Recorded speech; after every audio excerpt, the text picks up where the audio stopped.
good housekeeping. We have a very important housekeeping this week. It's one of the most important ones we've ever done. I know I'm saying that a lot, but the stakes keep getting higher. So here we are.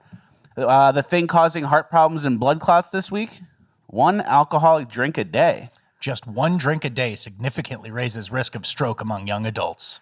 Interesting. Young adults, too, specific. They're getting specific. Well, they're going to need answers. And remember, they used to always say, like, oh, a drink a day is actually good for you. Like, doctors recommend it. Just 1 glass of wine. Yeah, a glass of wine a day keeps the doctors away.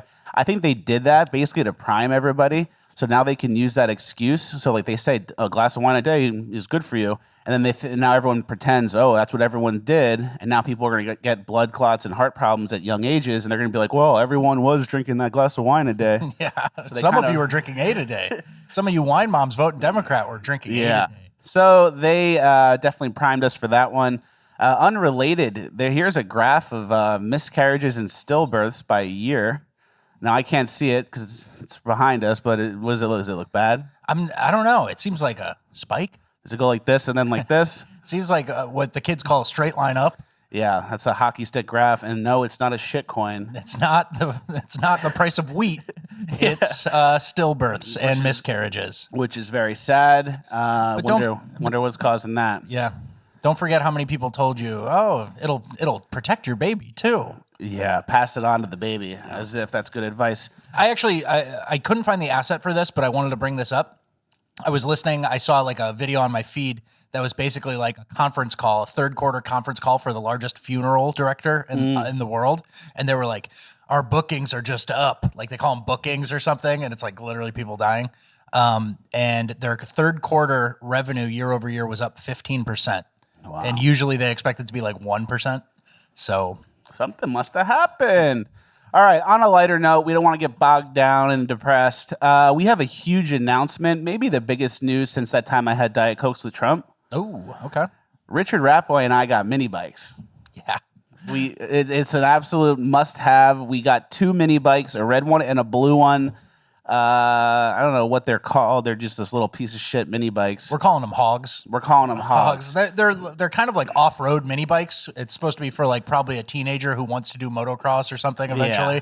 But we're just going to whip around with them and ignore the weight limit. And we're going to be whipping around town, cruising around the bywater, cranking our hogs. That was cranking our hogs. That was a big selling point of whether or not to make the jump. A lot of these bikes had a weight limit of 240. And I'm not going to say who here is above 240, but it's me. And then there's another person who's really above 240. But it worked out. We have ridden one of them. Yeah. We got one. Because it says the weight limit, and then it also says made in China. And then you go to the guy, and you're like, I'm all good for this, right? And he's like, yeah. Yeah, you're good. Drive it off. A little more air in the tire, and we'll send you on your way. And literally, that's what happened. We bought it, and then we just like drove it out of the store into the city with no helmet, and I don't know what the rules are exactly. Which, I mean, this is what we've been talking about, right? Yeah. Like taking advantage of the lawlessness. Like cops, if they even answer your call in New Orleans, they're going to go to the murder first. They're going to go to the shooting first. Hopefully. They're not coming for the motorbike boys. And if they ever do come for us, we're going to split up, and then they'll come for one of us, and then we don't rat. Yeah, we don't rat. We go off like Paul Walker and Vin Diesel at the end of... So whoever they catch, goes down with the ship. So obviously this picture of Pavarotti on a Vespa was a huge inspiration for this purchase. You see that picture, Ratboy? Yeah. He's fatter than me, right? Yeah, I think so.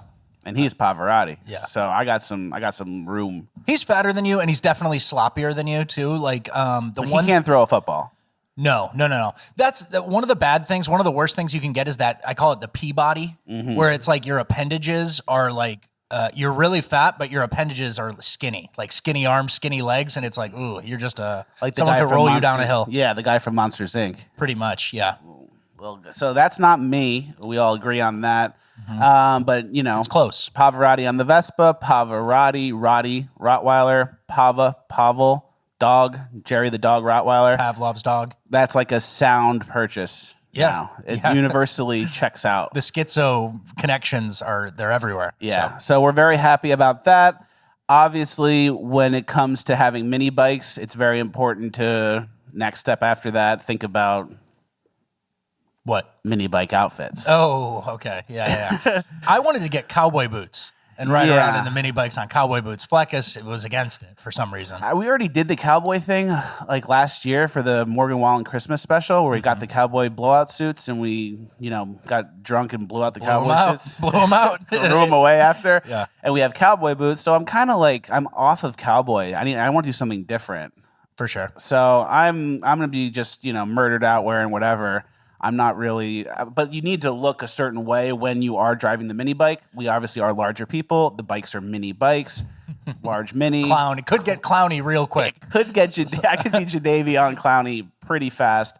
To avoid that, we're going to need to narrow and box ourselves out outfit wise. So I am thinking a shirt with like an Open shirt. Yeah, kind of like what you got going Kind on. of flaps in the breeze type. So from the back, I'm a boxy guy. From the front, I'm waving in the wind. Where's his body start? Where does it end? Is that Pavarotti? So that's what we're up to. We're very excited about it. We'll be cruising around the Bywater, hitting all our spots in our cool new mini bikes. Yeah. Best purchase of the year. Feels good. And also, I told Fleckus, I said, because we filmed that Morgan Wallen Christmas special, I said we should film a mini bike Christmas special where we go around town and do stuff. So stay tuned for that. Yeah, definitely stay tuned for that. We do have some Jerry updates. Jerry the dog. I got Jerry a hoodie, which was pretty cool. We put it on him. He liked it. He kind of felt like he was one of the boys. He liked it. He liked it. We all had hoodies, and he's like, all right, this is like a rite of passage or something. And then for the next day I woke up, I came downstairs, and Jerry was sleeping on the couch for the first time ever. He's not allowed on the couch. He's never been on the couch. He never even tried to go on the couch. And for the first time ever, he was sleeping on the couch. So I think he thinks he's like one of us now. Yeah, he took the liberty. He's like, what? I'm suited up? Yeah. I'm one of the boys now. That's where they all chill. So I had to cut it off him with scissors. It actually was Passing over that, it was a little tight. It was a little tight. We reordered a double XL hoodie. Yeah, I didn't trust him to he might dislocate his own shoulder or not something. get strangled, anything. So I just cut it out of him. But that was great. I've also been trying to teach Jerry tomorrow. Which is a tall ask. That is a tall order. It's impossible. He does not understand it. Here's a little clip of me at the dog park trying to teach him about tomorrow. Hey, tomorrow, okay? We'll get that tomorrow. So, yeah, it's just not going to happen, I don't think. I'm trying to get him to know tomorrow. So when he gets high energy at night and he's jumping around, I'm going to be like, yo, tomorrow we'll go to the dog park. And then he hears dog park, and then he gets crazier. Yeah. So he doesn't realize that tomorrow cancels out now. Yeah. So, Which I don't think he's going to get there. He's not going to be able to remove himself and conceptualize days of week. So well, we can hope. Another Jerry update. And this actually might get cut because depending on how everyone reacts, it might be kind of embarrassing. I don't wash the dog.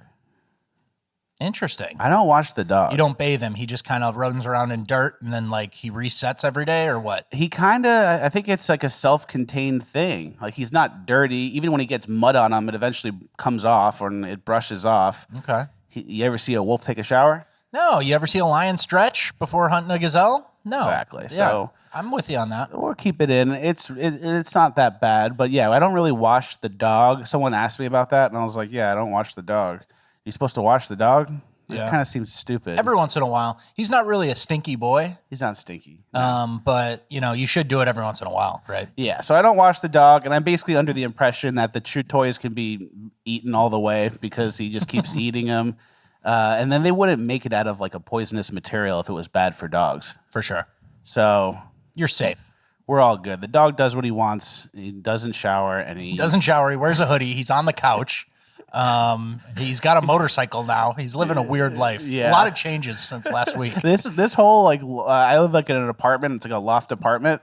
The loft has gotten interesting. Now we have Rottweiler, the motorcycle, guns. Yeah. It's becoming like this weird place where we got a lot of man stuff going on. Yeah. Man stuff. We work out. A lot of stuff like that. Let's see. I also need to find Jerry a place for Christmas. So I have to kind of find someone who's trustworthy, who's not going to secretly abuse the dog because of my political views, or also Imagine someone finding out. I found his Instagram profile. I have a trans cousin. that's And they what I'm start saying. just hitting Jerry. Being so mean to him, farting in his face, stuff like that. You do that.